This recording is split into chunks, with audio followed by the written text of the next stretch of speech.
Assalomu alaykum. Bilasizmi, sizni hayotingizda ko'plab muammolarning asl sababi bu sizning tushunchalaringiz, fikrlaringiz bilan bog'liq bo'ladi. Pul bilan bog'liq muammolar ham, sog'liqdagi muammolar ham, munosabatdagi muammolar ham barchasi sizning fikrlaringiz bilan chambarchas bog'liq bo'ladi. Lekin ko'pchilik insonlar buni tushunishmaydi. Odatda hayotidagi vaziyatlarning sababini tashqaridan qidirishadi. Kimdir pul topa olmayaptimi? Yetarli darajada pul topa olmayotgan bo'lsa, demak, men yetarli darajada harakatlana olmayapman, kerakli ishlarni amalga oshira olmayapman deb o'ylashadi. Yo bo'lmasam, siz qaysidir ishni boshlagansiz va mana shu ishingizni rivojlantira olmayotgan bo'lsangiz, bilingki, sizda quyidagi fikrlar mavjud. Men qila olmayman, meni qo'limdan kelmaydi. Bu ishni qilish juda ham qiyin. Boshqa insonlarga qaraganda men zaifroqman. Tushunyapsiz-a? Va o'ziga nisbatan ishonchsizlik, men qila olmayman degan fikr sizni rivojlanishdan odatda to'xtatib turadi.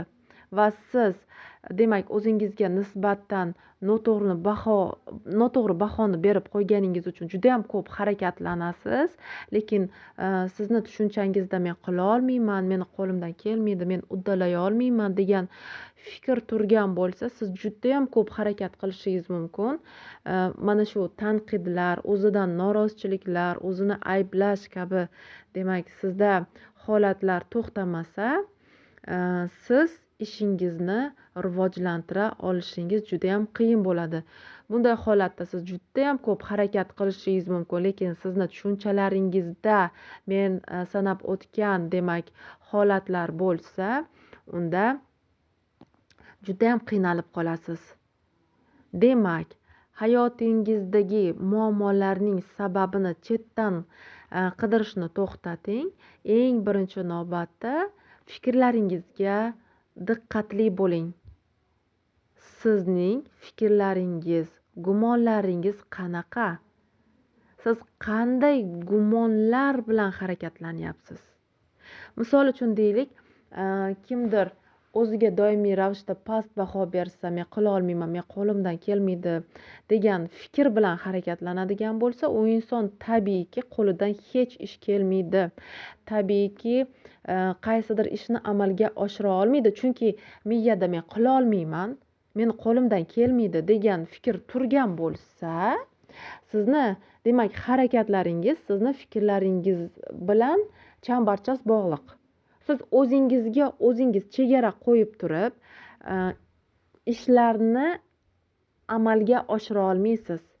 Lekin sizning fikringiz o'zgarsa, men qila olaman, meni qo'limdan keladi degan mana shunday gumonda bo'lsangiz, mana shunday tushunchalar orqali harakatlanadigan bo'lsangiz, unda avtomatik ravishda sizning, demak, harakatlaringiz o'zgaradi.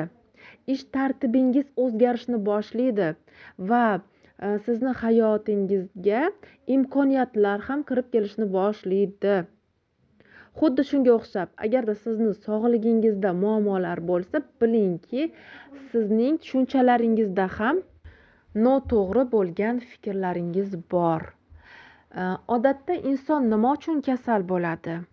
Qachonki inson qattiq xafa bo'lsa, nafratlansa, qattiq xavotirda bo'lsa, noroziliklari ko'paysa hayotda, qattiq asabiylashsa, mana shunday holatlarda, demak, inson tanasi kasallanishni boshlaydi.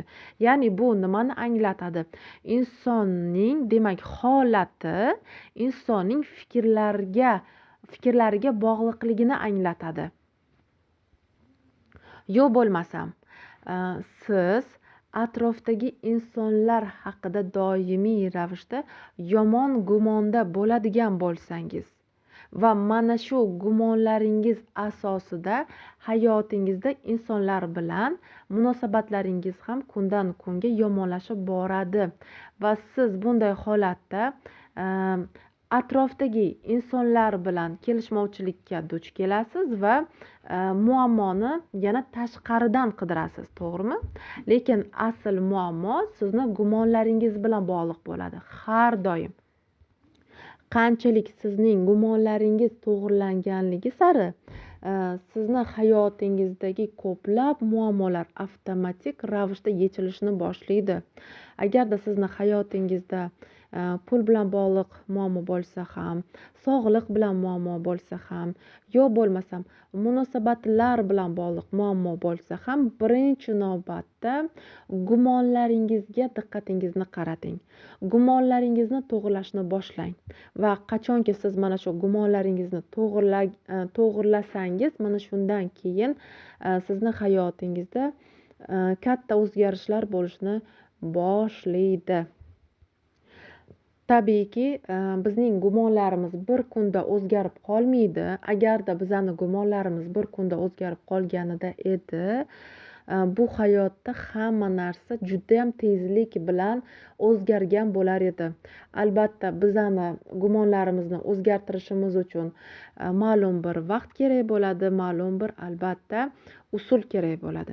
Agarda siz ham sizdagi o'sha salbiy gumonlarni o'zgartirishni xohlasangiz va hayotingizni aynan mana shu gumonlarni o'zgartirish orqali hayotingizdagi muammolardan xalos bo'lishni xohlasangiz, marhamat, murojaat qilishingiz mumkin.